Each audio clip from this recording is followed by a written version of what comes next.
Hey guys, what's up? Brad Montes Raymond here. Kumusta kayo lahat guys? Hope everyone is doing great. So for this video guys, mag-unboxing lang tayo and testing ng isang airsoft gas blowback pistol from KJ Works. Okay, so this is the CZ-P09 airsoft gas blowback pistol. So this is a licensed unit from ASG. Okay. So, yun siya guys. Ito yung box niya. Okay. Yan. Okay. So, wait, ito natin na guys. Okay. So, what comes in the box? Meron siyang catalog and the manual. Tapos, and the unit itself. Okay, so units, may magazine. Tapos ito, BB. Okay. So, these are 0.20 grams na BB, no? Okay. Ito yung unit.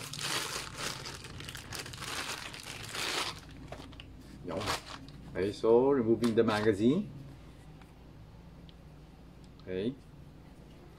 So, this is the CZ. Yan, makikita mo, markings is same sa real firearm. Ayan, nakita nyo, CZ. So, meron siya sticker, made in Taiwan, kasi KJ Works is a Taiwan company with a factory in Taiwan. Okay? So, yan, licensed unit siya. So, same as the real firearm. Alisin mo lang ito sticker. Okay? So, yan. Okay?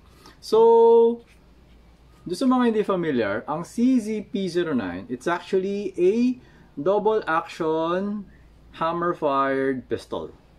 Okay, double action, single action hammer-fired pistol. So, hindi siya full metal. So, parang ano siya, parang Shadow 2 or yung CZ-75 SP01 Shadow, parang ganun siya. Pero, yung SP01 at saka yung Shadow 2, they are full metal. For the P09, parang Glock siya. So, half metal siya. So, itong upper part, which is the slide, this is made of metal. Tapos, itong lower part, ito, yung receiver niya, this is made of plastic. Ganun siya. Okay? Ayan, plastic siya. Tapos, meron siyang parang backstrap dito. So, wala kasama sa box. Pero, I think there's a possibility na yung backstrap na para sa tunay is compatible with this airsoft gun. No? So, hindi ko lang alam kung may nabibili sa market. Yung part na yun, hindi ko pa masyadong kabisado eh. Okay? So, ayan siya. So, ang isang masasabi ko regarding this pistol is actually masarap siyang hawakan. Okay? Yan, no? Sakto siya sa kamay ko. Ang napansin ko lang din kasi sa kanya when using this and when using Glock, eh parang mataas to ng konti. Mas mataas ng konti siya sa Glock. Yung Glock kasi parang mas mababa. So medyo hindi ako sanay. Pero isa to sa mga pistol na masarap gamitin. Okay? So yun siya. Yun lang yung masasabi ko sa kanya. Pero yun nga, pag nasanay ka kasi sa Glock, parang ako nasanay ako sa Glock, parang hirap lumipat ng ibang baril eh. Nagets mo? Lalo na pag medyo mataas yung dito. Kasi nga, sanay na ako sa Glock. So, pag gumamit ako ng mga ganito, parang sumusobra. So, hindi nag-a-align. Unlike pag yung Glock na ginagamit ko, parang sanay na ako. Na pag ganoon ko, nandun na. Ito, parang medyo hahanapin ko pa kasi nga, hindi ako sanay. Okay? Tapos, ang problema ko sa mga ganitong unit is kasi nga, yung trigger niya. Iba kasi yung trigger niya, at saka yung trigger ng Glock. Yung mga Glock kasi, striker fired. So, yung trigger ng mga Glock, parating ganun. Unlike yung trigger na to, kapag, for example, naka-double action yung gagawin mo, ganyan, kakalabitin mo malayo. Diba? So, ito ganyan, parang ganyan. Ano? Matigas tong trigger eh, matigas. Malalim siya, matigas. Pero kapag kumasa na siya, kunya nag-blowback na siya, kunyari, for example, naka-double action ka, kinalabit mo, pagputok, eh, mag-slide, diba?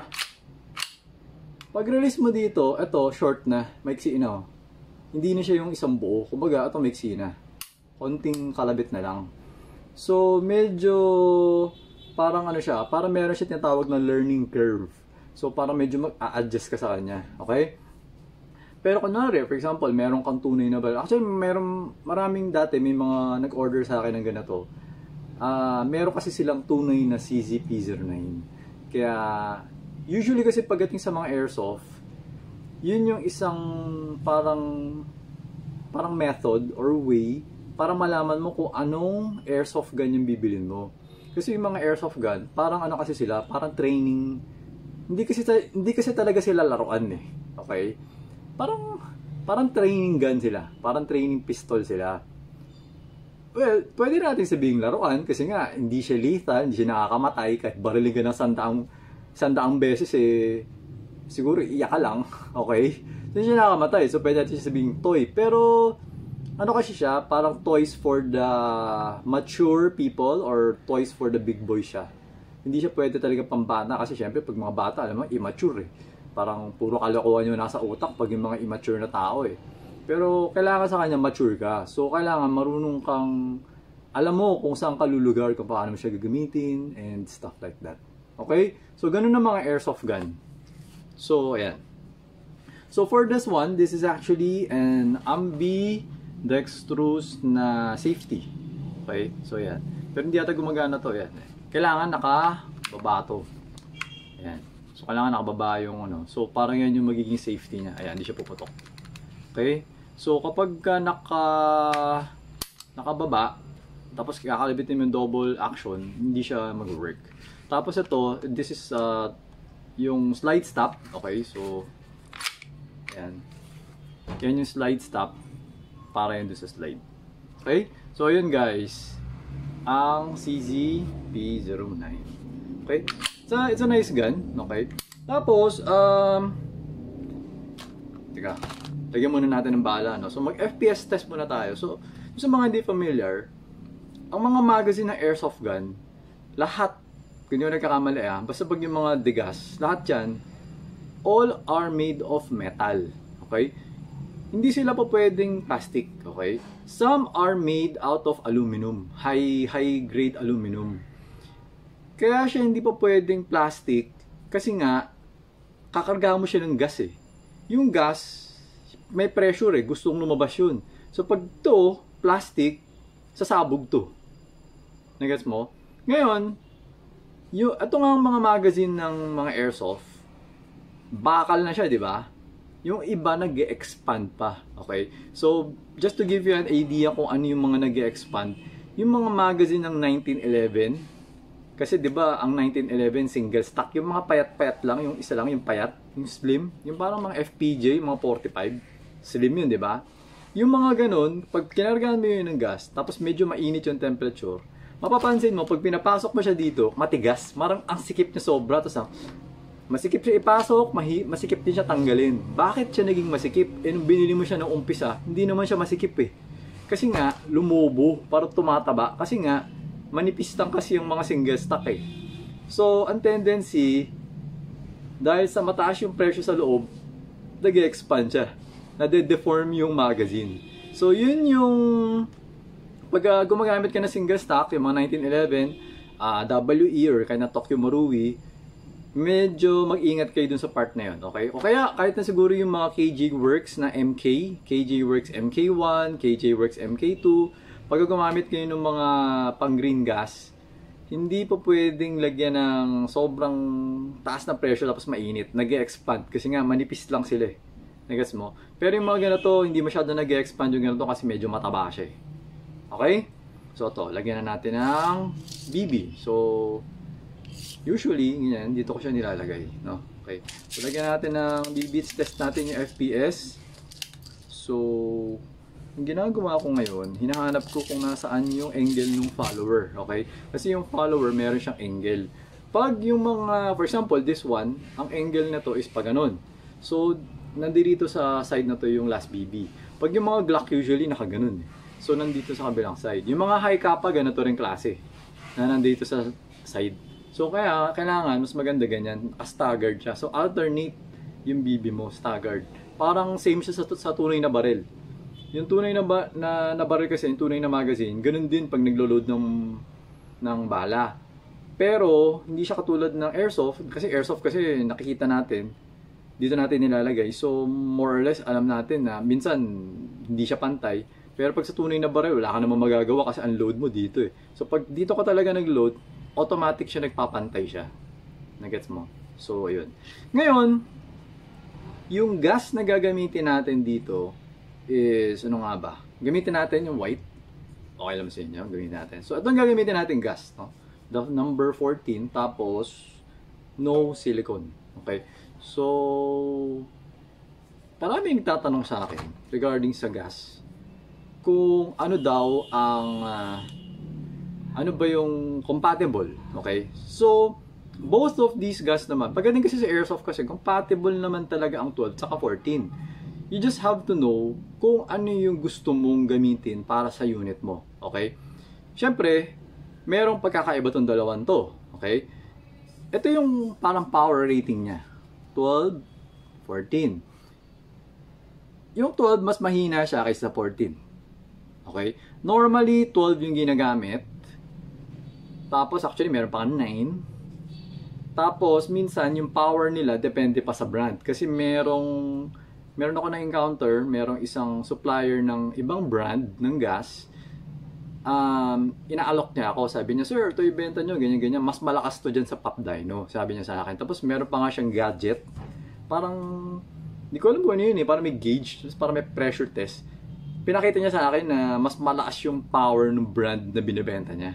Pero mas mahal yung binibenta niya. So, hindi ko alam eh. So far, hindi ko pa sure kung magpapalat ako ng brand. Pero, okay naman ako sa ngayon dito sa Pop Dyno. Kaya, ito na muna yung brand ko. Okay? So, ngayon, ano ba ang nagiging effect? Kunyari, for example, ito, this is 14. Actually, yung mga Glocks ko, kung mabaral ako, ginagamit ko 14. Okay? Unless, sobrang init yung panahon.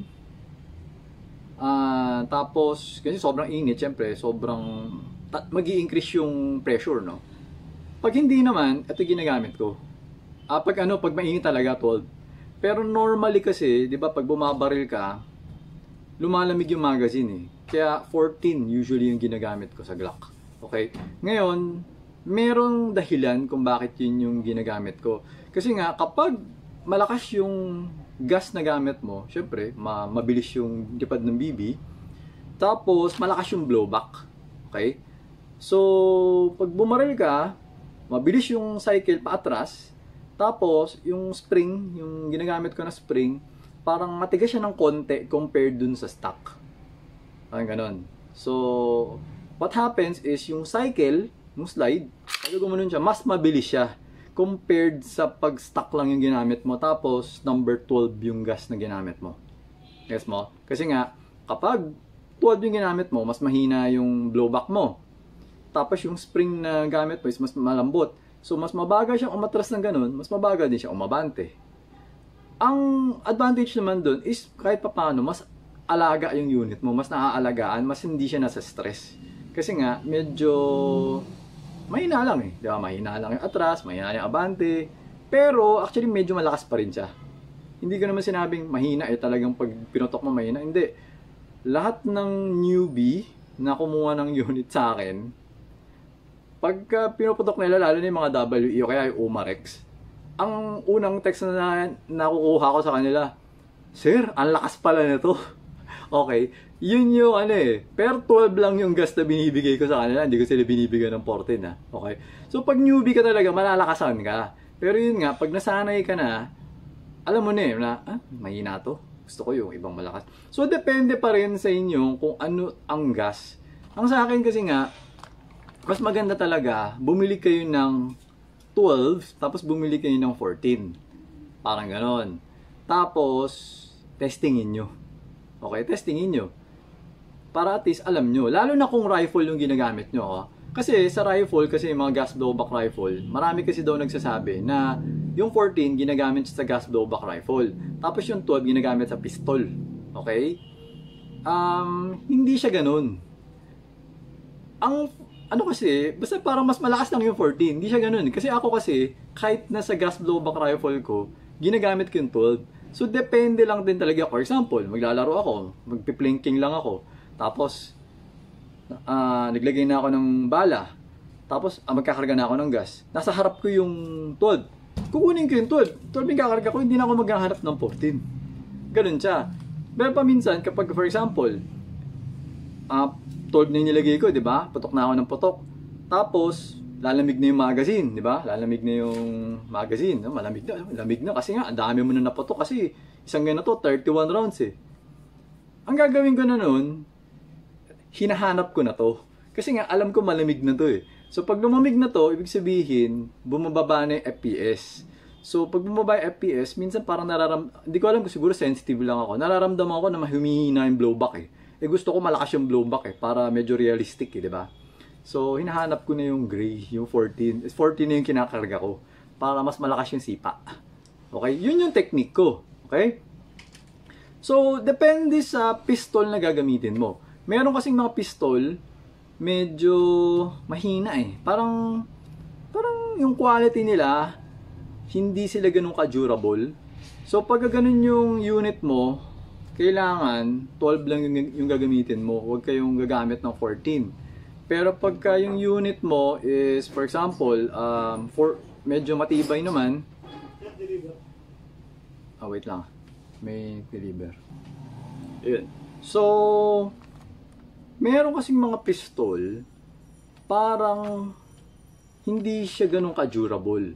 So, kapag hindi siya ganun ka-durable, siguro 12 na lang gamitin mo or gusto mo gamitin mo yung 9. Ngayon, ang usually kasi na nasisira pag yung pistol mo hindi siya durable is yung slide.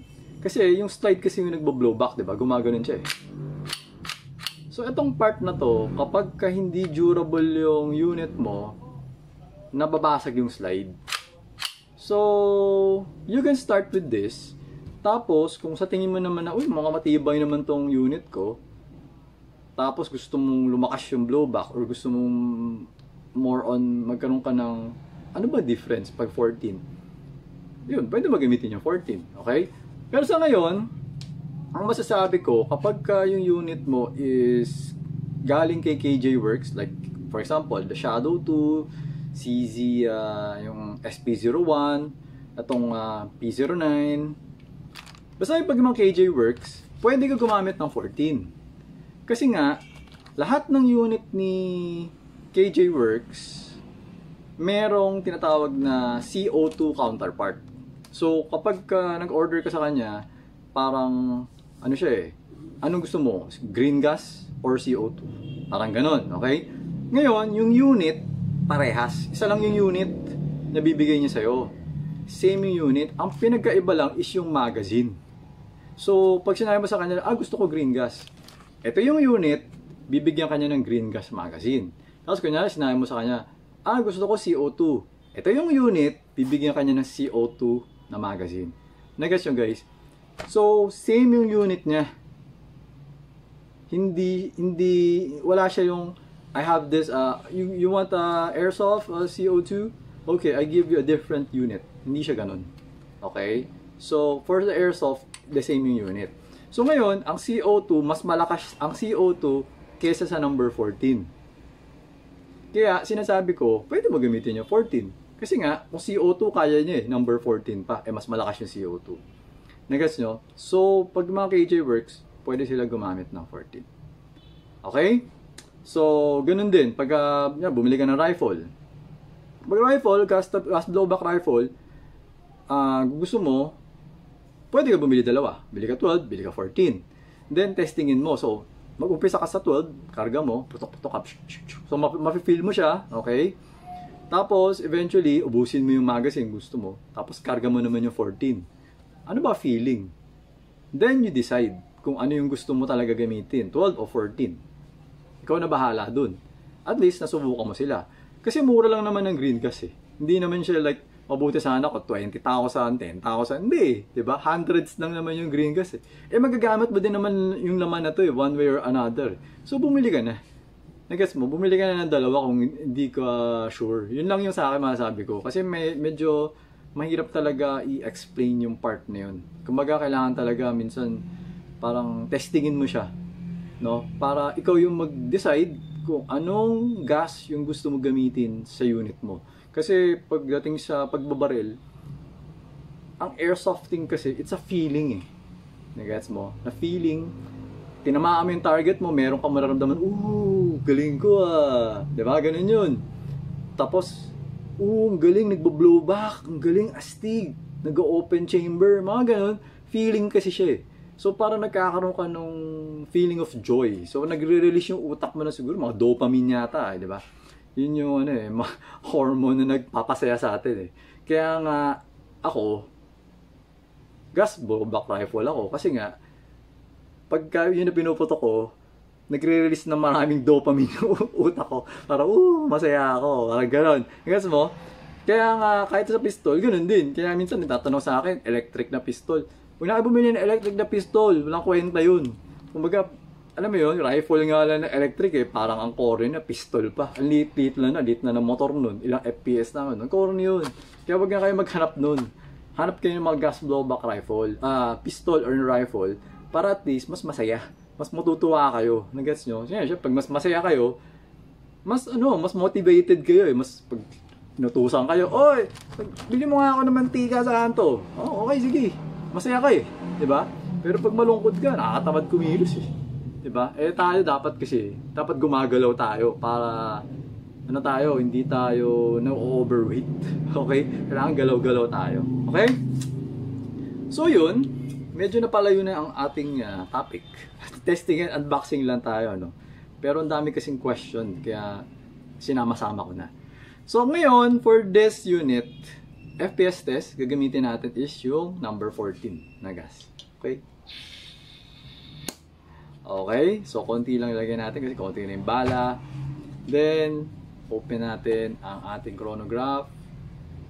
Okay, wait lang. Yan. Okay? So, ayan siya guys. This is a double action. So, testingin natin yung double action niya, no? So, medyo hindi siya same sa tunay, no? Okay, dun sa part na yun. Kasi, para mag-work yung double action na to, edi maglo-load ka na isang bala. Tapos, sa tunay kasi, pwede mo na ibaba yung hammer. For this one, kailangan tanggalin mo muna yung magazine. Kasi nga, yung power na to nasa magazine. Pag binaba mo kasi yan, nakakabit yung magazine, puputok. Kaya kailangan baba mo muna yung magazine. Tanggalin mo muna yung magazine. Okay, so ayan na siya. So loaded na siya. Binaba natin yung magazine. Ngayon, binaba natin yung hammer. Tapos ibabalik natin ngayon yung magazine. Okay? Ayan. Okay? So ngayon, puputok natin siya using double action. Para pa-testing. Para makita nyo. Ayan. So ganun siya. So, long trigger pull, medyo matigas. Yan, pumutok siya. So, ilan? Yan, 308. So, yung first shot. Hindi ko alam kung mag-i-increase. Tingnan natin. Next shot. Okay. Nag-increase. So, mababa lang yung una kasi nga, it's a brand new unit. So, parang, hindi ko na ma-explain eh. So, parang break-in or something. No? Parang konti lang yung gas na pumasok or something. So, ayan. So, more or less, nandiyan yung FPS niya. Okay, so, next shot. Okay, tapos, yan. So, yung trigger niya, pumasok na siya, konti na lang. Mas konti na lang yung pull mo. So, ganun lahat ng double action. Kahit ang Shadow, ganyan din. Yung Shadow 2, CZ, SP01, ganyan din. Okay, so, medyo kapag nasanay ka sa Glock, tapos, kaya nasanay ka sa mga 1911, yung mga 2011, maninibago ka pag ganito yung ginamit mo eh. Siguro kapag nakaputok na ganyan, okay lang. Pero kapag double action, yun yung medyo maninibago ka. Eh ako kasi pagka Glock, kasi 'di ba, nagre-reset yung Glock, pumupunta talaga yung mga Glock hanggang harap eh. Tapos hinihila mo talaga isang butas, i-reset mo eh. Ganun eh. So iba talaga pag ganito. Yan. Okay? Yan. So yan, naubos na yung bala niya. Yan yung FPS niya. So release natin yung magazine. Okay, so yan. So, dito yung, as usual, dito yung mag-release button. Tapos, katulad ng parati ko sinasabi, you pull back the slide para hindi nakakayod yung slide. Yung kanal, no, may kanal eh. So, ako, hinihila ko yan kasi ito may spring naman yan eh. So, bababa yan. Diba? Tapos, baba may hammer. Or pwede rin naman kahit na ganun. Okay? Para mas kinapapano, safe yung unit. Okay? So, ayan guys, this is the KJ Works CZP09 Airsoft Gas Blowback Pistol. Okay? So, ayan siya guys. Yan, naka-brass barrel siya. So, yung hop up pala niya is nasa loob. No? So, hop. Teka, so kakasayin mo ba ba? Hindi yata kailangan eh. Wait, teka. Basta kailangan ipupush mo yung pin. Ayan. Teka, paano ba ito ginakalas? Alam ko pinupush eh. Ayan, basta konti lang siya eh. Konting hila lang eh. Meron siyang kanal eh. Ayan, so tanggalin natin yung pin. Kasi yan, ganyan siya. So ito yung hop up pala. Oh. Yan. Nakita mo to. Yan. Yan.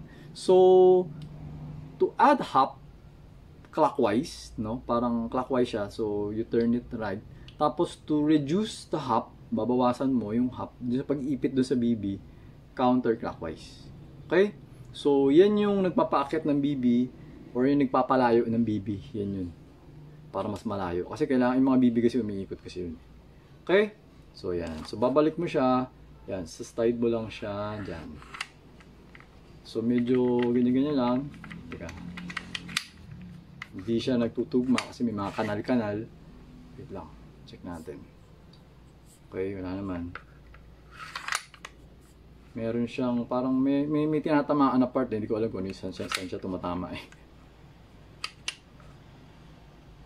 To. Yun. Okay. Tapos, pasok natin to. Okay. Tapos parang atras ng konti. Yan. Yan, okay siya. Okay? So, ayun guys, this is the KJ Works CZ-P09 license unit from ASG. Okay? So, ayun guys, thank you for watching. Until next video, always remember to stay safe, stay great, be good, and be thankful always. God bless everyone. Bye-bye.